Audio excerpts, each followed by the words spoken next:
Hi folks, welcome back to the channel. Now tomorrow I head off on a 3-day trip to Scotland with my brother and my dad. So in this video I thought I would talk you through everything I have done to prepare my bike for this trip. I thought I would talk you through a couple of changes I have made to the bike, and I also thought I would mention what I plan on taking with me.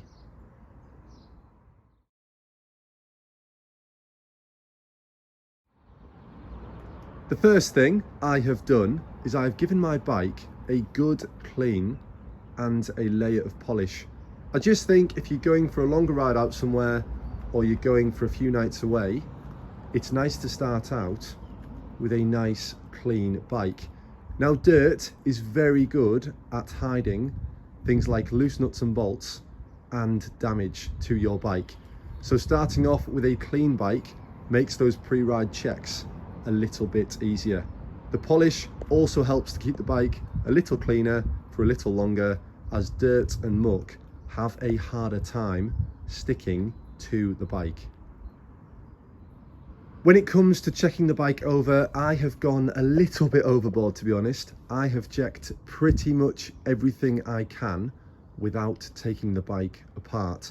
If you're not sure what to check, there is a manual underneath the seat that will tell you what you need to check for the mileage you have covered on your bike.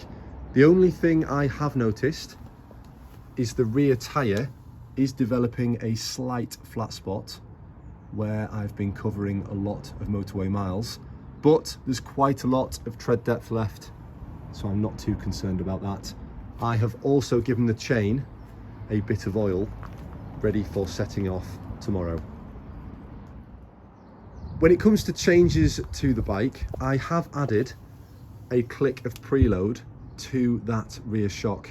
I do feel as though I was at the top end of the setting it was on anyway, and that, combined with a top box full of kit, is asking quite a lot from that rear shock. So I'll give that a go, but if it turns out to be a little bit stiff, I will put it back to how it was before. Now the only other change I plan on making is I plan on changing the phone mount. At the moment, I am using a quad lock type mount. It is very good, but it's not weatherproof. So I have ordered a phone case from Givi. Unfortunately, it hasn't arrived yet, but hopefully it arrives later on today or first thing in the morning, ready for when I set off. So what will I be taking with me? Well, we are staying in hotels, so I don't really need to take a lot more than I normally would for a longer ride out anyway. I will still be carrying the Honda toolkit located underneath the seat. I'll be carrying a little stash bag I keep under there as well, with some paracetamol, ibuprofen, a multi-tool, some earplugs, a spare phone charger, and some wipes for my visor on my helmet, and everything else I will carry in a top box. I'll be using this top box. This is a Givi or Givi B45 Plus. It's a very good top box. I have done a review on it, and I will leave a link to that video at the end of this one, and I will put a link to it down in the description below. Now in that top box, I will be carrying a one-piece waterproof suit, some spare textile trousers, just in case I get a little bit cold in my riding jeans, my drone, my camera equipment, some spare clothes, a spare set of riding gloves and a buff. I'll be carrying a drink and a snack, just in case I get caught out in the middle of nowhere and I'm a little bit hungry. I'll be carrying my wash kit, some locks for on an evening outside of the hotel, and some flip-flops, so I don't have to wear my riding boots on an evening.